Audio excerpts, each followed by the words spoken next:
There are stories that challenge everything we believe about life, death, and the thin veil that separates them. Stories that make rational minds question the very foundations of reality. In the humid summer of 1834, in the forgotten backwoods of rural Kentucky, such a story began to unfold along the muddy banks of what locals called Crane's Hollow. It was here that identical twins Sarah and Elizabeth Morrison were born to Thomas and Mary Morrison, a farming couple whose lives would be forever changed by events that defy explanation even today. Nearly 2 centuries later, the Morrison homestead was nothing more than a weathered log cabin surrounded by tobacco fields and dense woodland, a place where superstition ran as deep as the creek that wound through their property. On the storm-laden night of June 9, 1834, as lightning split the Kentucky sky and rain drummed against the wooden shutters, the cries of newborn twins pierced the darkness. But those cries would not last for long, and what began as a joyous occasion would quickly transform into something far more sinister. Thomas Morrison had built his cabin with his own hands 7 years prior, when he first brought his bride Mary to this isolated corner of Harrison County. They were simple people, God-fearing folk who worked the land and asked for little more than a decent harvest, and healthy children. Mary had already lost 2 babies in previous pregnancies, both stillborn, and the weight of those losses had carved deep lines of sorrow into her once bright face when she discovered she was carrying twins. Both she and Thomas dared to hope that perhaps their luck had finally changed. The local midwife, an elderly woman named Constance Whitmore, had been attending births in the Hollow for over 30 years. She had weathered hands that had guided countless souls into the world, and eyes that had seen more than their share of tragedy. On that fateful night, as Mary Morrison's labor pains intensified, Constance arrived at the cabin carrying her worn leather bag filled with herbs, clean linens, and the tools of her trade. What she witnessed that night would haunt her for the remainder of her days. The first twin, whom they would name Elizabeth, entered the world with a lusty cry that echoed through the one-room cabin. She was pink and healthy, with a full head of dark hair and eyes that seemed to take in everything around her with an unusual intensity. But her sister Sarah arrived in silence, her tiny body pale and still. Despite Constance's best efforts to coax breath into those miniature lungs, Sarah Morrison was pronounced stillborn. The midwife would later write in her journal that she had never encountered a more perfect-looking stillborn child, as if the baby were merely sleeping, rather than having passed beyond the veil of life. Mary Morrison's grief was immediate and devastating. She clutched the lifeless form of her daughter while Elizabeth wailed in her husband's arms, and witnesses would later recall that at the moment of Sarah's death, Elizabeth's cries had suddenly ceased, as if somehow connected to her sister's fate. Thomas Morrison, a man not given to displays of emotion, wept openly as he held his surviving daughter, while his wife refused to let go of the child who would never draw breath. The funeral was held 2 days later, on June 11, 1834, under a gray Kentucky sky that seemed to mirror the family's sorrow. The entire population of Crane's Hollow, all 23 souls, gathered around the tiny grave that Thomas had dug beneath an ancient oak tree. At the edge of their property, Reverend Josiah Blackwood, who rode circuit through the isolated communities of Harrison County, spoke words of comfort over the small wooden coffin that Thomas had crafted with his own hands. But it was the final gesture that would prove most significant to the mystery that was about to unfold. Before the coffin was lowered into the red Kentucky earth, Mary Morrison took a pair of scissors and carefully cut a lock of hair from Elizabeth's head. With trembling hands, she placed it beside her deceased daughter, whispering a prayer that the twins might somehow remain connected even in death.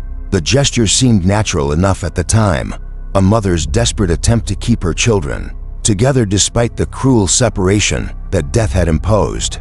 None of those present could have imagined how prophetic that simple act would prove to be. In the months following Sarah's burial, Elizabeth developed into what locals would describe as an unusual child. While most babies her age began to smile and interact with their surroundings, Elizabeth remained eerily quiet, her dark eyes seeming to focus on things that weren't there. Mary Morrison would often find her daughter staring intently at empty corners of the room, or turning her head as if listening to sounds that no one else could hear. When Elizabeth finally began to speak, her first words were not "Mama" or "Papa" as expected, but rather "We're here," spoken with a clarity that chilled her parents to the bone.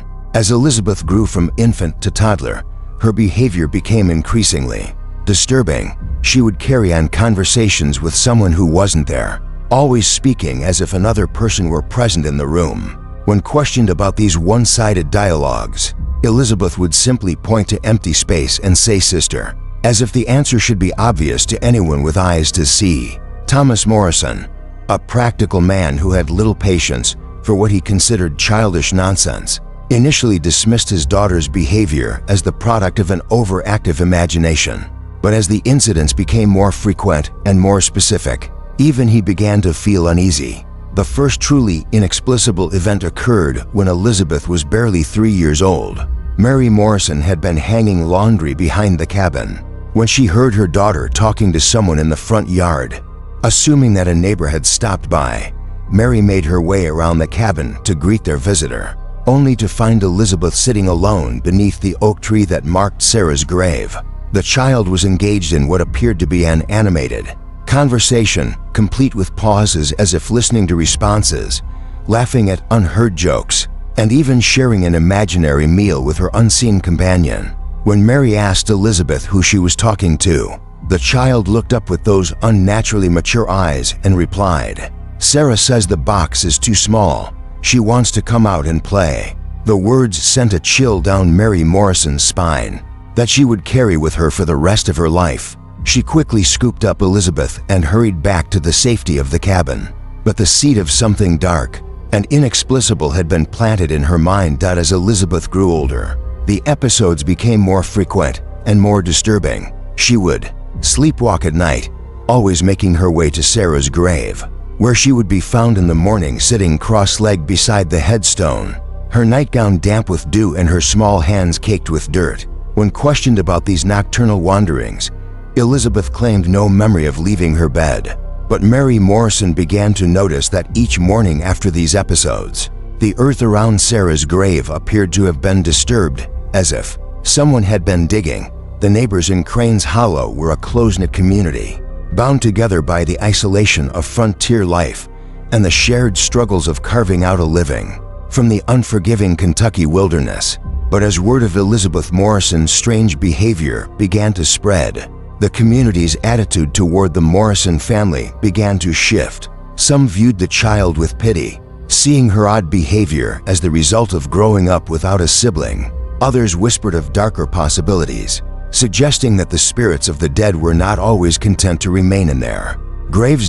Constance Whitmore, the midwife who had attended the twins' birth, became increasingly troubled by the reports she heard about Elizabeth having delivered hundreds of babies over her long career. She had witnessed her share of stillbirths and infant deaths, but she had never encountered anything quite like what she had observed on that stormy night in 1834.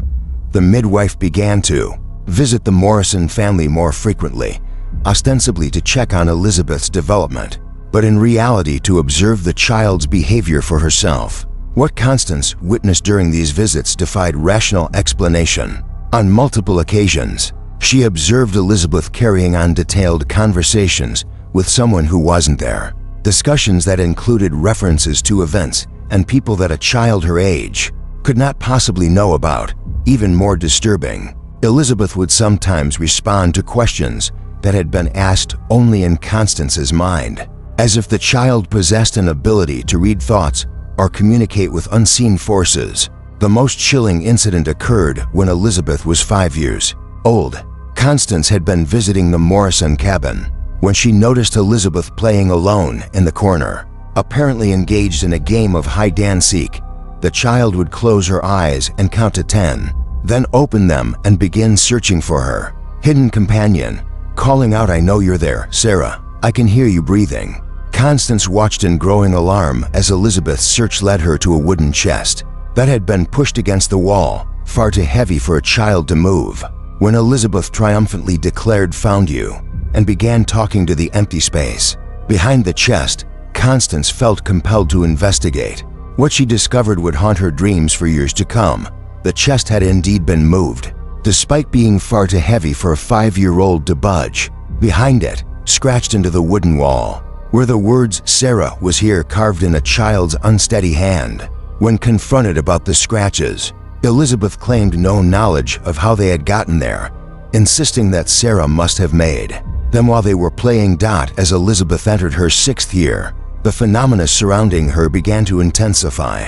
Neighbors reported hearing two distinct voices coming from the Morrison cabin, both identical in tone and pitch, engaged in conversations that could be heard through the thin log walls. When these reports reached Thomas Morrison, he initially dismissed them as the product of overactive imaginations and too much time spent listening to gossip. But when he himself began to hear the second voice, his skepticism crumbled. The first time Thomas heard both voices clearly was on a quiet Sunday evening in the spring of 1840. He had been sitting on the front porch, enjoying the peace of the evening after a long day of work in the tobacco fields. Elizabeth was inside the cabin, supposedly preparing for bed, when Thomas heard the sound of conversation drifting through the open window. What struck him as odd was that there were definitely two distinct voices, both sounding exactly like his daughter, engaged in what appeared to be a serious discussion about adult matters, far beyond a 6-year-old's understanding. Unable to dismiss what he was hearing, Thomas crept around to the window and peered inside. What he saw would shake his faith in everything he believed about the natural world. Elizabeth was indeed inside the cabin, sitting on her small bed and apparently talking to someone seated on the opposite side of the room. But there was no one there. The second voice, identical to Elizabeth's in every way, seemed to be emanating from empty air, responding to Elizabeth's comments with intelligence and personality that suggested a separate consciousness entirely. Thomas burst into the cabin, demanding to know who Elizabeth was talking to. The child looked up at her father with those unsettling dark eyes and calmly replied, "Sarah. Of course, she says you look tired, Papa. She thinks you should rest more." The words were spoken with such matter-of-fact certainty that Thomas found himself looking around the room, half expecting to see his deceased daughter materialize before his eyes.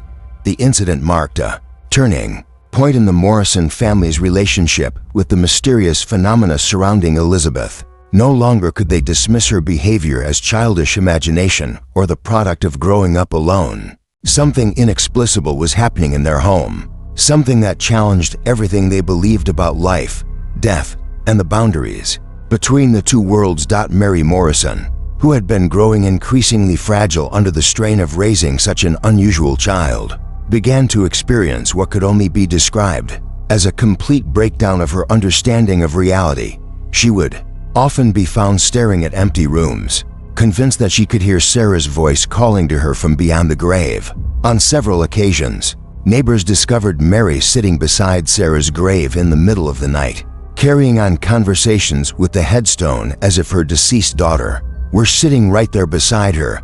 The situation became even more complex when Elizabeth began exhibiting knowledge and abilities that seemed impossible for a child her age. She would speak about events that had occurred before her birth, describe people she had never met, and demonstrate an understanding of complex adult emotions and relationships that should have been beyond her comprehension.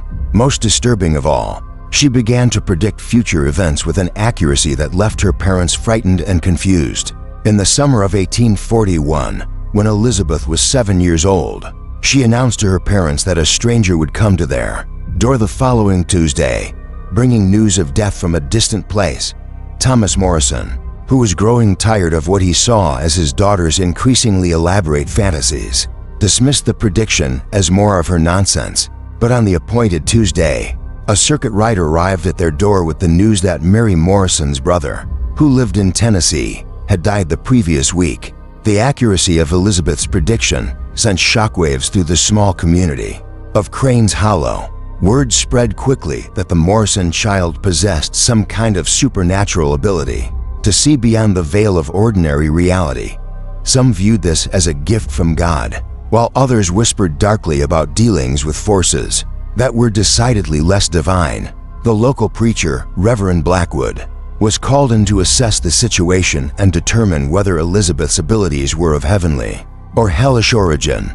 Reverend Blackwood was a learned man for his time and place, educated at a seminary in Kentucky's more civilized regions, before accepting the calling to minister to the isolated communities of the backwoods. He had encountered his share of unusual phenomena during his years on the circuit, from spontaneous healings to claims of divine visions, but nothing had prepared him for what he encountered when he visited the Morrison homestead in August of 1841. The Reverend arrived expecting to find a disturbed child whose behavior could be explained through prayer and proper Christian guidance. Instead, he found himself face to face with a 7-year-old girl who seemed to possess knowledge that no living person should have. During their first meeting, Elizabeth looked directly into the Reverend's eyes and said, "Sarah wants to know why you never visited her grave after the funeral. She says she's been waiting for you to come back and finish the prayer." Reverend Blackwood was stunned. He had indeed left Elizabeth's burial service feeling that he had not adequately comforted the grieving family, and he had promised himself that he would return to offer additional spiritual support. But the press of his duties in other communities had prevented him from keeping that promise, and he had never spoken to anyone about his feelings of guilt over the matter. Yet somehow, the 7-year-old child knew exactly what was weighing on his conscience. The Reverend's attempts to counsel Elizabeth proved fruitless. No amount of prayer or scripture reading seemed to affect the child's unusual behavior. If anything, the religious intervention seemed to intensify the phenomena surrounding her. During one particularly memorable session, as Reverend Blackwood was reading from the Bible, a second voice began reciting along with him, speaking the same words in perfect unison with his own voice. The second voice seemed to come from directly beside Elizabeth, but there was no one there. As word of these events spread beyond Crane's Hollow, the Morrison family found themselves at the center of unwanted attention from curiosity seekers and investigators. People traveled from as far away as Louisville to witness the strange child who could apparently communicate with the dead. Thomas Morrison, a private man who valued his family's anonymity, was disturbed by the constant stream of visitors, but he found himself unable to turn them away entirely. Some offered money for the chance to witness Elizabeth's abilities, and the Morrison family, struggling to make ends meet on their small farm, could not afford to refuse all offers of financial assistance. One of the most significant visitors during this period was Dr. Marcus Henley, a physician from Lexington who had heard rumors of the Morrison case and traveled to Crane's Hollow to investigate the matter from a medical perspective. Dr. Henley was a man of science, trained in the most advanced medical techniques of his era, and he approached Elizabeth's case with the skeptical eye of a rational observer, determined to find a logical explanation for the reported phenomena. Dr. Henley spent 3 days at the Morrison homestead in the fall of 1842, conducting extensive observations of Elizabeth's behavior and interviewing family members and neighbors about the events they claimed to have witnessed. What he documented in his detailed notes would later become one of the most compelling pieces of evidence in the Morrison case, precisely because it came from a trained observer with no predisposition to believe in supernatural explanations. According to Dr. Henley's notes, Elizabeth displayed behavior that was consistent with what he termed dissociative identity disorder, a condition in which a single individual appears to house multiple distinct personalities. However, the doctor was troubled by several aspects of the case that did not fit neatly into any known medical category. Most significantly, the second personality seemed to possess independent knowledge and memories that Elizabeth herself could not access, suggesting that the phenomenon was more complex than a simple case of psychological splitting. During one of Dr. Henley's observation sessions, Elizabeth was asked to demonstrate her ability to communicate with her deceased sister. The child closed her eyes and appeared to enter a trance-like state, after which a second voice began to speak through her, claiming to be Sarah Morrison. Dr. Henley, determined to test the authenticity of this claim, asked the voice to provide information that only the deceased twin could know. What happened next defied medical explanation. The voice claiming to be Sarah provided detailed information about the circumstances of the twins' birth, including specific medical complications. that Dr. Henley's examination of Constance Whitmore confirmed were accurate. More disturbing still, the voice described the experience of death and burial with a vividness and specificity that left the physician deeply shaken. The voice spoke of the darkness of the grave, the weight of the earth, and the terrible loneliness of being separated from her twin sister. Dr. Henley left Crane's Hollow more puzzled than when he had arrived. His medical training told him that Elizabeth Morrison was suffering from some form of psychological disorder, but his observations suggested phenomena that went far beyond anything he had encountered in his professional experience. In his final report, which would later be published in a medical journal, Dr. Henley concluded that the Morrison case represented an anomaly that challenges our current understanding of both medicine and the nature of consciousness itself. As Elizabeth entered her teenage years, the phenomena surrounding her began to evolve in new and disturbing directions. The conversations with her invisible sister became less frequent, but when they did occur, they were more intense and emotionally charged than before. Elizabeth would sometimes be found in her room, apparently arguing with someone who wasn't there, her voice raised in anger or breaking with emotion as if engaged in a serious family dispute. The nature of these arguments was particularly troubling. To her parents, Elizabeth would accuse her invisible sister of jealousy and selfishness, claiming that Sarah resented Elizabeth's ability to live and experience the world, while she remained trapped in the grave. These fights would sometimes last for hours, with Elizabeth's side of the conversation growing increasingly agitated, until she would suddenly fall silent, as if her invisible companion had stormed away in anger. It was during this period that the first reports of Sarah's actual physical manifestation began to surface in 1847, when Elizabeth was 13 years old. A traveling photographer named William Hartwell came through Crane's Hollow as part of his circuit through the rural communities of Kentucky. Hartwell was one of the early practitioners of the daguerreotype process, a revolutionary photographic technique that was just beginning to make its way into the more remote regions of the country. The Morrison family commissioned Hartwell to take a formal portrait of Elizabeth, partly as a way of documenting their daughter's growth and partly in hopes that the photograph might capture some evidence of the phenomena that surrounded her. The daguerreotype process was slow and required subjects to remain perfectly still for several minutes while the image was captured on a silver-plated copper sheet. Elizabeth posed patiently for the photograph, seated in a chair beside the window of the family cabin, her hands folded in her lap and her eyes focused directly on the camera. When Hartwell developed the daguerreotype later that evening, he was startled to discover what appeared to be two figures in the image, not one. Beside Elizabeth, clearly visible in the photograph, was a second girl who appeared to be identical to Elizabeth in every respect. The second figure was slightly transparent, as if she existed in a different plane of reality, but her features were distinct and unmistakably real. Hartwell, who had been taking photographs for over 5 years and had never encountered anything like this phenomenon, was initially convinced that there had been some error in the development process.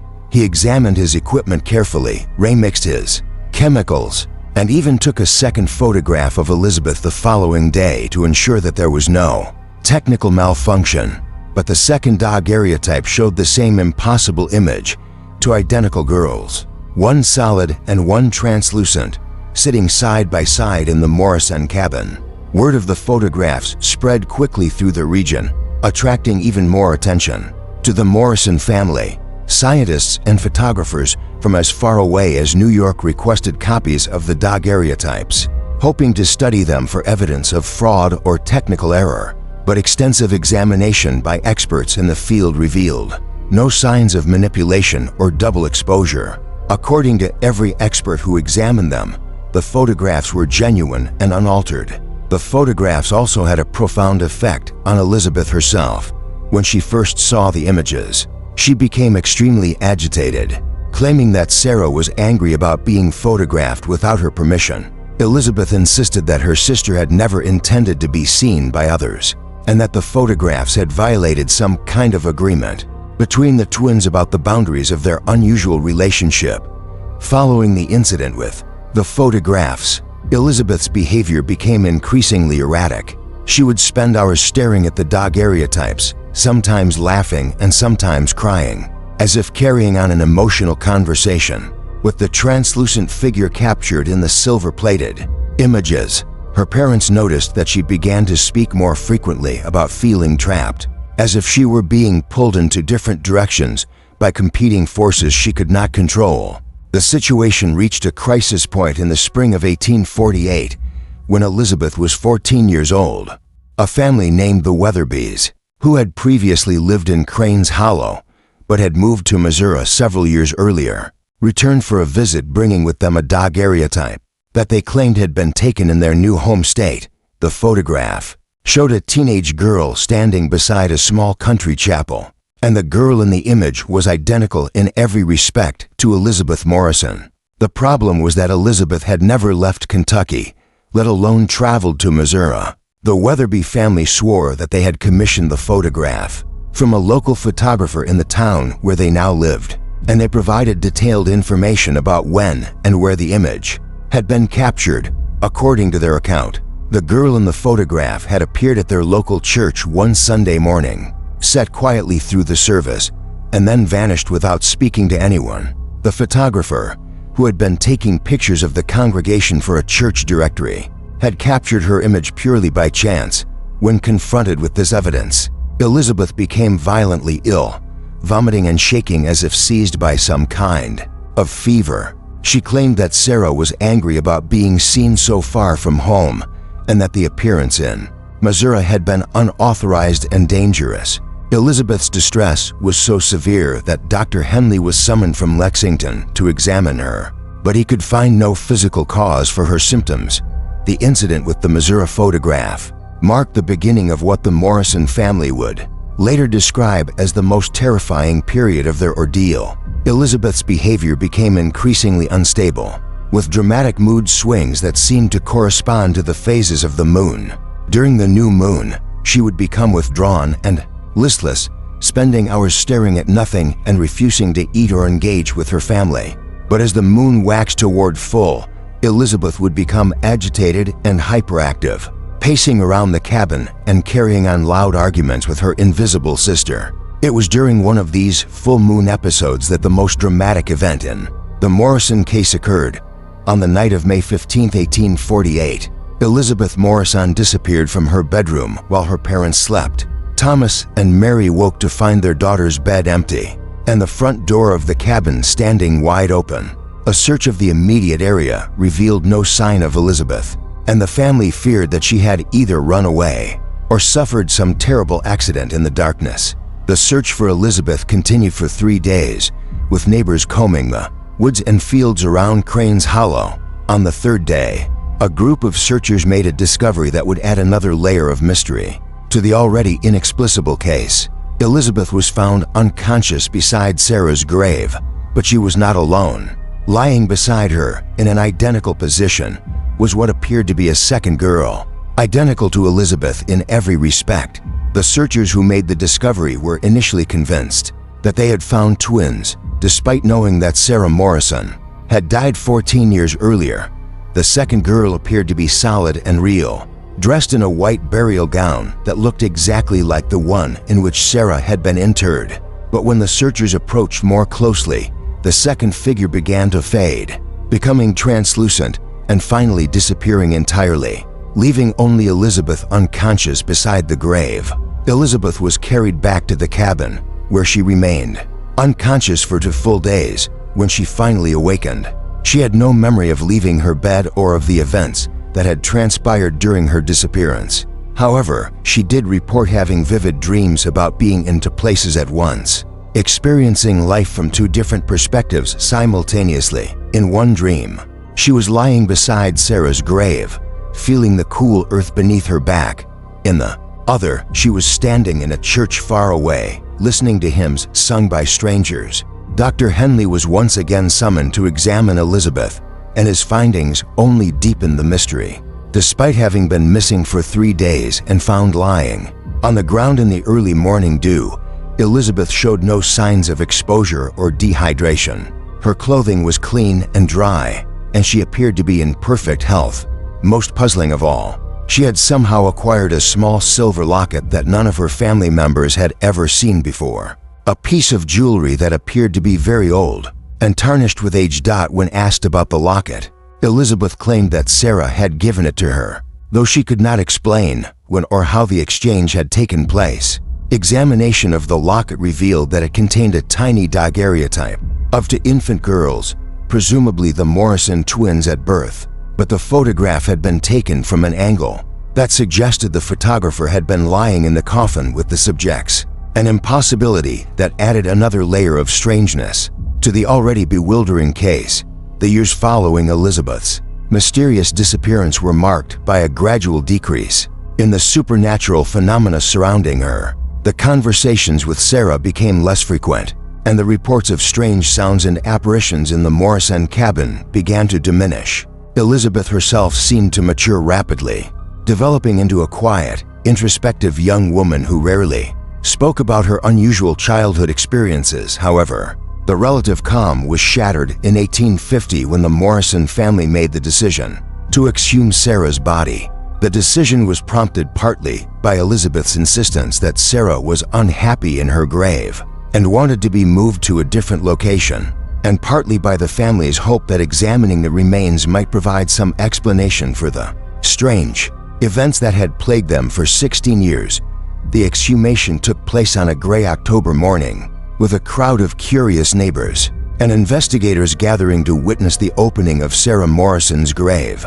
Thomas Morrison had hired 2 men from town to dig up the coffin, and Reverend Blackwood was present to oversee the proceedings and ensure that proper respect was shown for the dead. When the coffin was finally raised from the earth, its contents defied all expectations. The body inside was remarkably well preserved, showing little sign of decomposition despite having been buried for 16 years. The preservation was so complete that Sarah Morrison looked as if she had died only days before, rather than in infancy decades earlier. More disturbing still, the body appeared to have grown, developing from the infant that had been buried into what looked like a teenage girl, approximately the same age as her living twin. But the most shocking discovery was yet to come. The lock of Elizabeth's hair that had been placed in the coffin at the time of burial was indeed missing, just as the family had expected. But in its place was not 1 but 2 locks of hair, both tied with ribbons in different colors. One ribbon was the original blue that Mary Morrison remembered from the funeral, but the second was bright red, a color that had never been used in any of the family's burial preparations. The implications of this discovery sent shockwaves through everyone present. The grave had never been disturbed before the official exhumation, and the coffin showed no signs of having been opened or tampered with. Yet somehow, additional items had been placed inside, and the body had undergone changes that defied every known law of biology and decomposition. Dr. Henley, who was present at the exhumation, conducted a thorough examination of the remains. His findings, documented in detailed notes that still exist today, described a body that appeared to be in perfect health, with no signs of disease or trauma. The skin was soft and pliable, the organs were intact and showed no sign of decay, and the hair and fingernails appeared to have continued growing after death. Most inexplicable of all, the body was warm to the touch, as if life still flowed through its veins. The discovery of Sarah's impossibly preserved body marked the beginning of the final and most tragic chapter in the Morrison family saga. Elizabeth, who had been present at the exhumation against her parents' better judgment, suffered what could only be described as a complete mental breakdown. Upon seeing her sister's remains, she became hysterical, screaming that Sarah was angry about being disturbed and that terrible consequences would follow the violation of her grave. Elizabeth's prediction proved to be prophetic. Within days of the exhumation, a series of disasters befell the Morrison family and the entire community of Cranes Hollow. A fire of unknown origin destroyed the Morrison cabin, forcing the family to seek shelter with neighbors. A drought settled over the region, withering the crops and poisoning the wells. Several residents of the Hollow reported being visited by apparitions in the night, ghostly figures that looked exactly like Sarah Morrison and seemed to be searching for something or someone. the situation became so dire that Reverend Blackwood organized a special service to pray for the community's deliverance from what many now believe to be supernatural persecution. The service was held in the small log church that served Cranes Hollow, with virtually every resident in attendance. But the prayers seemed to have the opposite of the intended effect. During the service, witnesses reported that the temperature in the church dropped dramatically, frost forming on the windows despite the warm October weather outside. As Reverend Blackwood reached the climax of his prayer, asking God to release the community from the grip of evil forces, a voice rang out from the back of the church. It was Sarah Morrison's voice, identical to Elizabeth's, but carrying with it an otherworldly quality that left no doubt about its supernatural origin. The voice spoke only a few words, but they would be remembered by every person present for the rest of their lives. "She belongs with me. She has always belonged with me." Following this terrifying manifestation, Elizabeth Morrison's health began to decline rapidly. She lost weight, her hair began to fall out, and she complained of feeling as if she were being pulled apart from the inside. Dr. Henley examined her repeatedly, but could find no physical cause for her deterioration. In his notes from this period, the physician wrote that Elizabeth seemed to be dying of loneliness, as if some essential part of her being was calling her to join her sister in the grave. The end came suddenly and without warning. On the night of November 3, 1850, Elizabeth Morrison was found dead in her bed, apparently having passed away peacefully in her sleep. There were no signs of illness or trauma, and Dr. Henley's examination revealed no cause of death. It was as if Elizabeth had simply chosen to stop living, her spirit finally answering the call that had haunted her for 16 years. But death did not bring peace to the Morrison family or to the community of Cranes Hollow. Elizabeth's funeral, held 3 days after her death, was marked by phenomena that defied rational explanation. As her coffin was being lowered into the ground beside Sarah's ray-sealed grave, witnesses reported seeing two figures standing at the edge of the cemetery, watching the proceedings with sorrowful eyes. The figures appeared to be identical teenage girls, holding hands and dressed in white burial gowns. The apparitions vanished as soon as anyone tried to approach them, but their presence was witnessed by too many people to be dismissed as mass hallucination.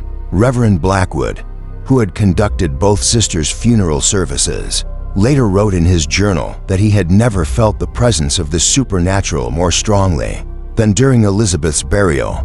He described a sense of completion, as if some cosmic balance had finally been restored by the reunion of the separated twins. Following Elizabeth's death, the phenomena that had plagued Cranes Hollow for 16 years finally came to an end. The ghostly apparitions ceased, the strange sounds that had echoed through the night fell silent, and the community began to return to something resembling normal life. But the peace came at a terrible cost. Within 5 years of Elizabeth's death, most of the families in Cranes Hollow had moved away, unable to shake the memories of the supernatural events they had witnessed. The Morrison family property was abandoned, and the cabin where the twins had been born was allowed to fall into ruin. Sarah and Elizabeth's graves, marked by simple wooden crosses that their father had carved by hand, became overgrown with weeds and brambles. The community that had been their home slowly faded from memory, becoming just another forgotten settlement in the vast wilderness of rural Kentucky. But the story of the Morrison twins did not end with their deaths or with the abandonment of Cranes Hollow. In the decades that followed, the tale was passed down through oral tradition, growing and evolving with each telling. Researchers and investigators continued to visit the site, seeking evidence of the supernatural phenomena that had been reported. There, some claimed to have experienced strange occurrences during their visits, while others found nothing but crumbling foundations and overgrown graves. In 1923, nearly 3/4 of a century after Elizabeth's death, a team of researchers from the University of Kentucky conducted an extensive investigation of the Morrison case. They interviewed surviving witnesses, examined historical documents, and even conducted a second exhumation of the twins' graves. What they found only deepened the mystery surrounding the case. The graves, which had been undisturbed since 1850, contained an impossible discovery. Both coffins were present and accounted for, but each contained the remains of two individuals rather than one. The bodies were so perfectly preserved and so identical that it was impossible to determine which was which. More disturbing still, both sets of remains appeared to be holding hands across the narrow space that separated the two coffins, their fingers intertwined in a gesture of eternal connection. The university researchers, trained in scientific method and skeptical of supernatural explanations, found themselves unable to account for their findings using conventional logic. Their final report, published in the Journal of Paranormal Research, concluded that the Morrison case represented an anomaly that challenges our fundamental understanding of life, death, and the nature of human consciousness. In the years since the university investigation, the Morrison twins have become one of Kentucky's most enduring supernatural legends. The site of Crane's Hollow, now completely abandoned and reclaimed by the wilderness, continues to attract researchers, ghost hunters, and curiosity seekers from around the world. Some visitors report experiencing strange phenomena during their visits, while others find nothing but silence and the whisper of wind through ancient trees. The most compelling modern evidence of the twins' continuing presence came in 1973, when a team of paranormal investigators equipped with the latest recording equipment spent 3 nights at the abandoned site of Crane's Hollow. Dr. Margaret Thornfield, a psychologist specializing in cases of alleged supernatural phenomena, led the team with the intention of debunking what she considered to be nothing more than local folklore amplified by decades of embellishment and wishful thinking. Dr. Thornfield's team included photographers, audio specialists, and thermal imaging experts, all equipped with state-of-the-art equipment designed to detect and document any unusual activity. They established their base camp in the area where the Morrison cabin had once stood, now marked only by a crumbling stone foundation overgrown with ivy and wild roses. The team's initial surveys of the area revealed nothing out of the ordinary, and Dr. Thornfield felt confident that their investigation would finally put the Morrison legend to rest. On their first night at the site, the team's equipment began registering anomalous readings shortly after midnight. Temperature sensors detected sudden drops in ambient temperature, sometimes plunging as much as 20 degrees in a matter of seconds before returning to normal. Just as quickly, audio equipment picked up what sounded like whispered conversations, though the voices were too faint to make out distinct words.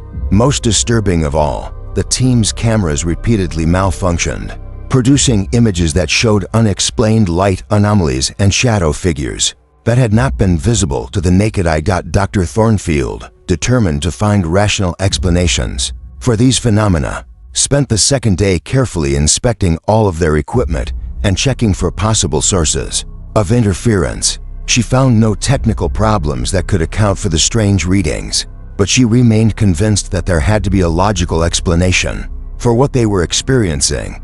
Her skepticism began to waver, however, when she made a discovery that would change her entire perspective on the Morrison case. While exploring the area around the twins' graves on the afternoon of their second day, Dr. Thornfield noticed something that the previous investigators had somehow missed. Partially buried beneath decades of fallen leaves and forest debris, she found fragments of what appeared to be children's clothing. The fabric was remarkably well preserved despite its age, and when she examined the pieces more closely, she realized that she was looking at fragments of 2 identical white dresses, each decorated with the same pattern of small blue flowers. The discovery was significant because historical records indicated that Sarah Morrison had been buried in a simple burial shroud, not a white dress with blue flowers.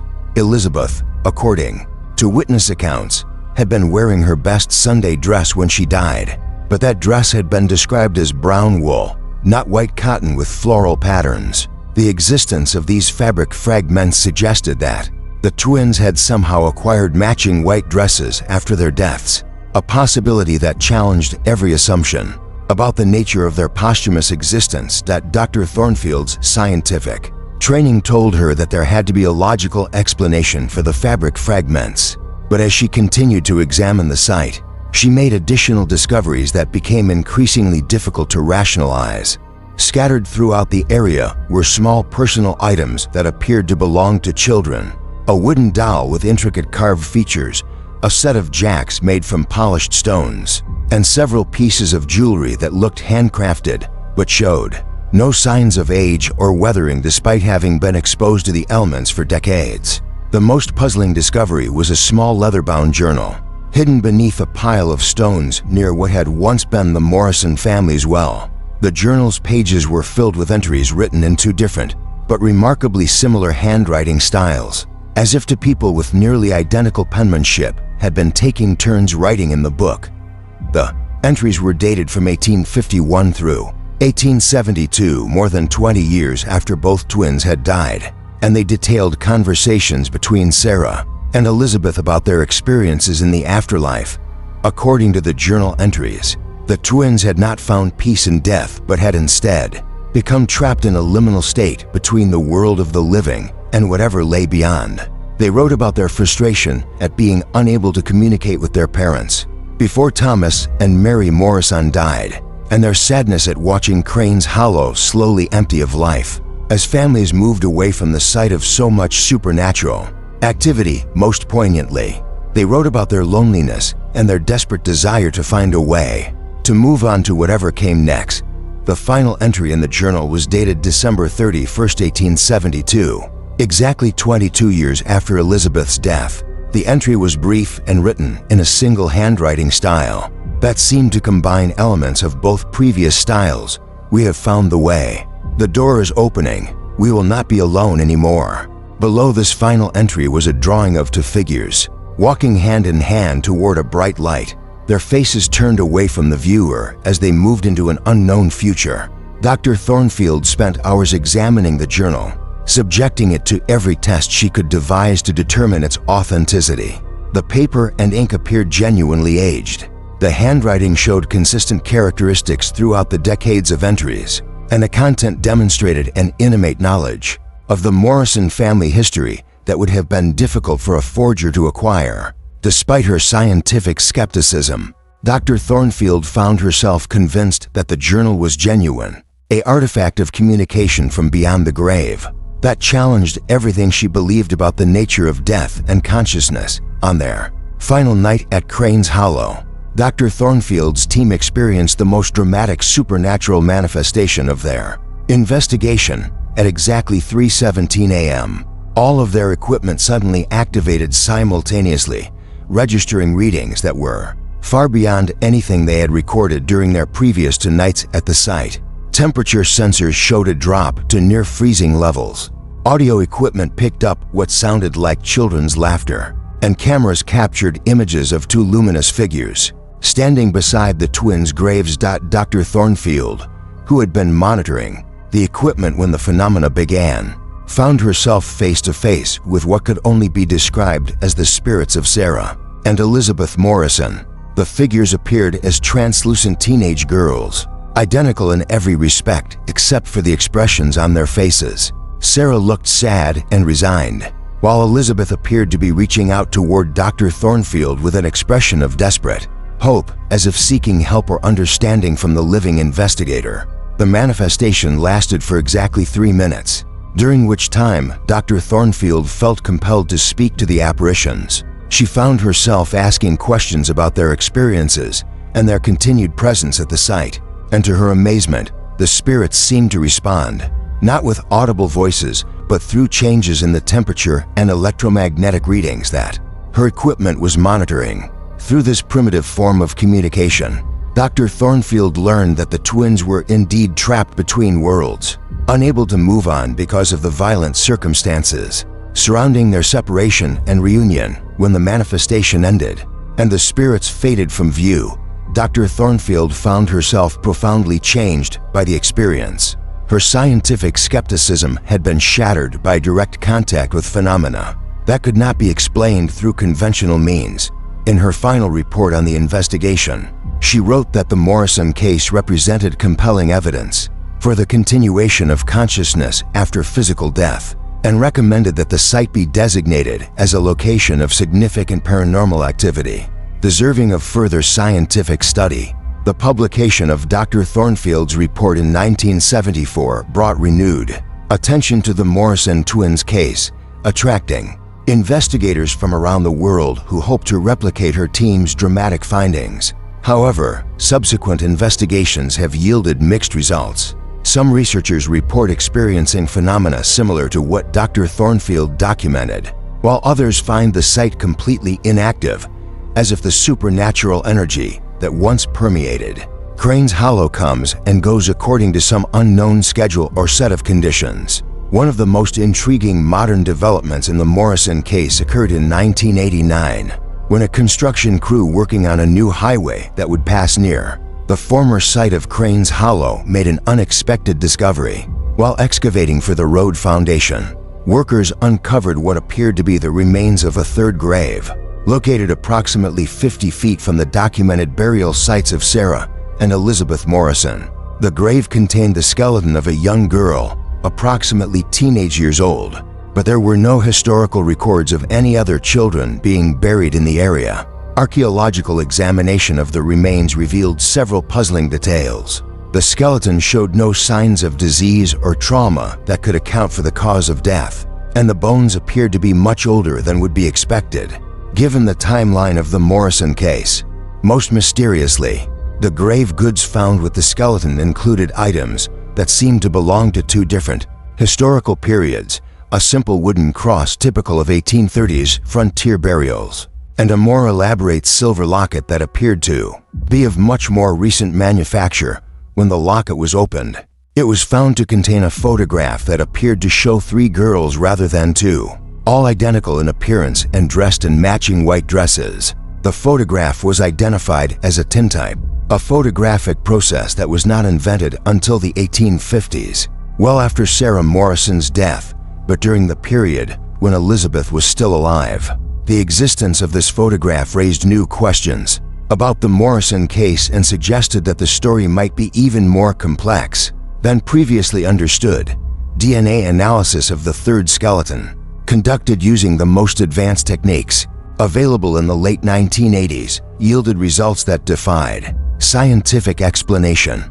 The genetic material recovered from the bones showed characteristics that were consistent with the skeleton belonging to a blood relative of the Morrison family, but the DNA also contained anomalies that had never been documented in human genetics. Some sections of the genetic code appeared to be duplicated, as if the same information had been written twice in slightly different forms, while other sections seemed to be missing entirely. Dr. James Whitman, the geneticist who conducted the DNA analysis, published his findings in the Journal of Forensic Sciences with a note of caution about their implications.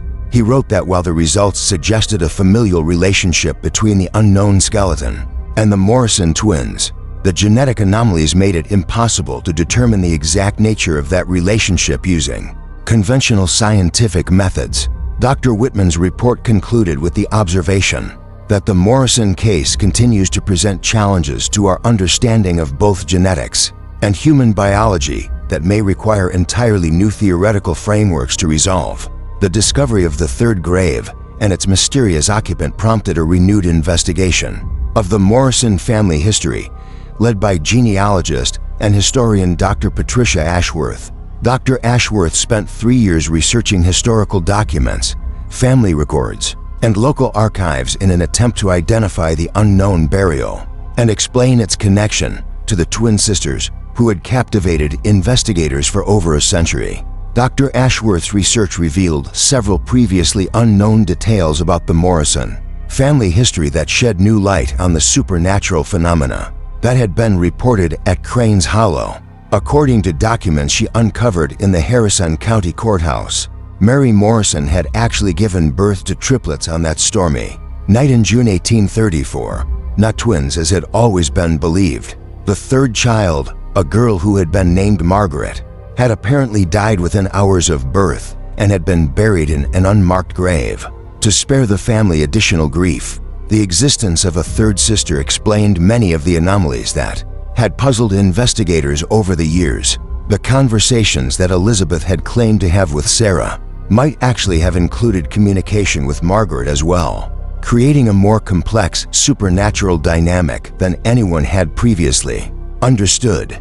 The various manifestations and apparitions that had been reported might have represented the attempts of all three sisters to maintain contact with each other across the boundary between life and death. Dr. Ashworth's discovery also provided a potential explanation for some of the more puzzling physical evidence that had been found over the years. The fabric fragments discovered by Dr. Thornfield, the personal items scattered throughout the site, and even the mysterious photographs might have been manifestations created by the combined spiritual energy of three sisters rather than two, explaining why the phenomena had been so persistent and so difficult to understand.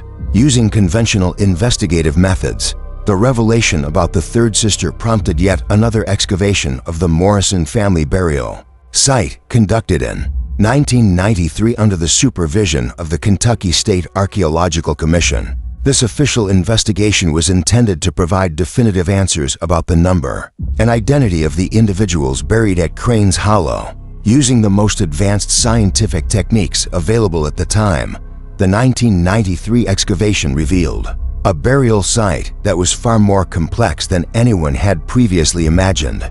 Instead of 2 or even 3 graves, investigators found evidence of multiple burials that had taken place over a span of several decades. The graves were arranged in a pattern that seemed to follow some kind of geometric design, with the original Morrison twin burials at the center and additional graves radiating outward in a spiral formation. Analysis of the skeletal remains found in these additional graves revealed that all of the individuals buried at the site had been young girls ranging in age from infancy to late teens. Even more remarkably, forensic reconstruction of the skulls suggested that all of the individuals had borne a strong family resemblance to each other, as if they were all related despite being buried over a period of many years.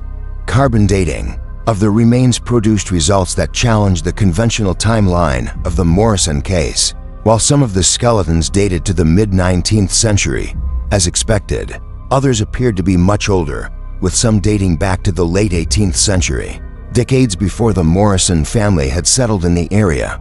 Other remains appeared to be much more recent, with some dating to the early 20th century, long after the abandonment of Cranes Hollow. Dr. Michael Harrison, the lead archaeologist for the 1993 excavation, found himself struggling to make sense of these impossible findings. In his final report, he noted that the burial site seemed to exist outside of normal chronological boundaries, as if it had been serving as a gathering place for similar individuals across multiple generations and possibly even multiple centuries.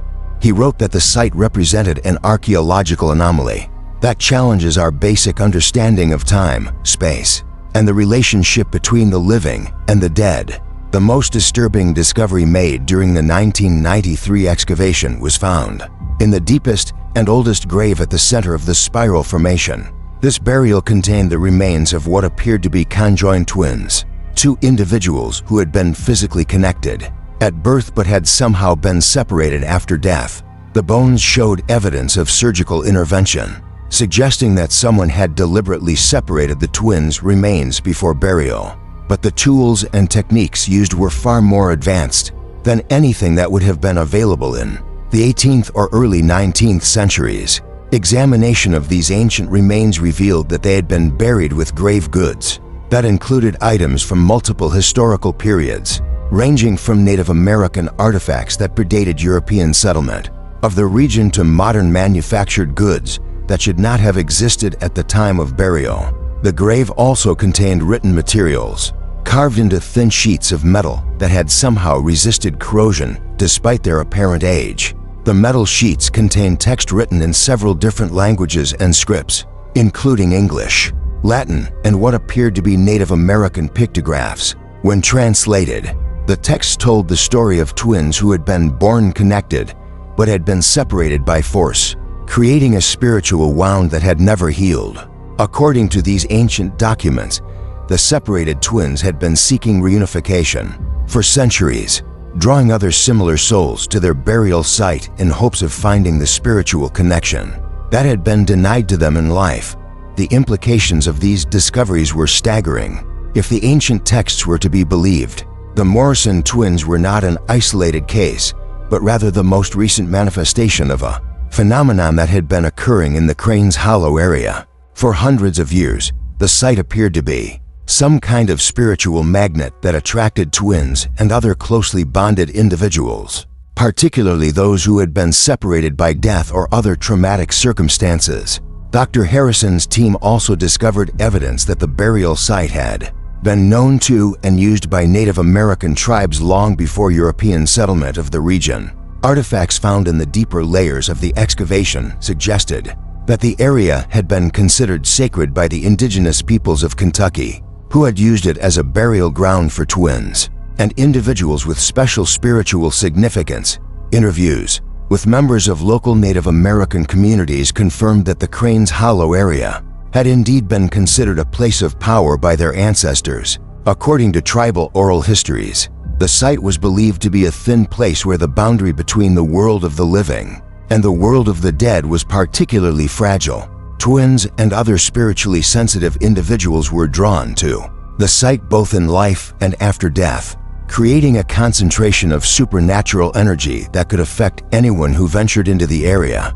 The Native American perspective on the Morrison case provided a cultural context that helped explain some of the phenomena that had been reported over the years. According to tribal beliefs, twins were considered to be spiritually connected across all boundaries, including death, and their separation could create a kind of spiritual wound that affected not just the individuals involved, but the entire area where they had lived.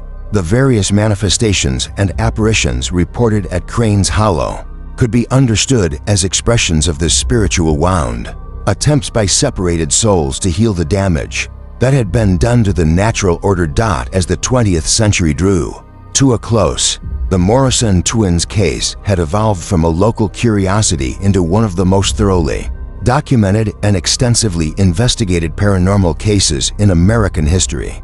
The site at Cranes Hollow had been examined by archaeologists, geneticists, physicists, psychologists, and representatives of virtually every scientific discipline. Yet the fundamental mystery remained unsolved. In 1999, as part of the Millennium celebrations, the Kentucky Historical Society commissioned a comprehensive review of all the evidence that had been gathered about the Morrison case over the previous 165 years. The review was conducted by a team of experts representing multiple disciplines, and their task was to provide a definitive assessment of what could be known with certainty about the case and what remained unexplained.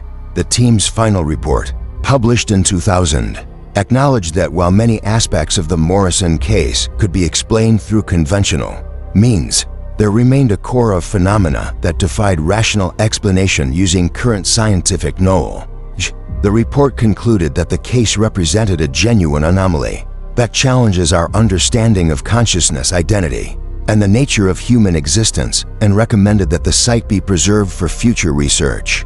As scientific understanding continued to evolve, today, more than 190 years after the birth of Sarah and Elizabeth Morrison, their story continues to captivate investigators and curious visitors from around the world. The site of Cranes Hollow has been designated as a Kentucky historical landmark, and a small memorial park has been established to commemorate the twins and the mystery that surrounds them. Visitors to the site often report unusual experiences, from sudden temperature drops to the sound of children's voices carried on the wind. But the phenomena seem to be gentler now, as if the passage of time has somehow softened the spiritual wound that once made the area so turbulent. The Morrison twins case remains officially unsolved, a reminder that despite all of our scientific advances, there are still mysteries in this world that defy our attempts to understand them. The story of Sarah and Elizabeth Morrison stands as testimony to the enduring power of human connection, a bond so strong that it transcends the boundaries of life and death, time and space, challenging our most basic assumptions about the nature of existence itself. In the end, perhaps that is the most important lesson of the Morrison twins, that love and connection are forces more powerful than we can fully comprehend, capable of creating phenomena that stretch the boundaries of what we consider possible. Whether one believes in the supernatural aspects of their story or seeks purely rational explanations for the reported phenomena, The tale of Sarah and Elizabeth Morrison serves as a haunting reminder that there are still profound mysteries waiting to be discovered, questions about consciousness and existence that may never be fully answered by science or faith alone. The mystery endures, as persistent and inexplicable today as it was on that stormy night in 1834 when two identical cries echoed through a Kentucky cabin, beginning a story that would challenge the very foundations of human understanding for generations to come.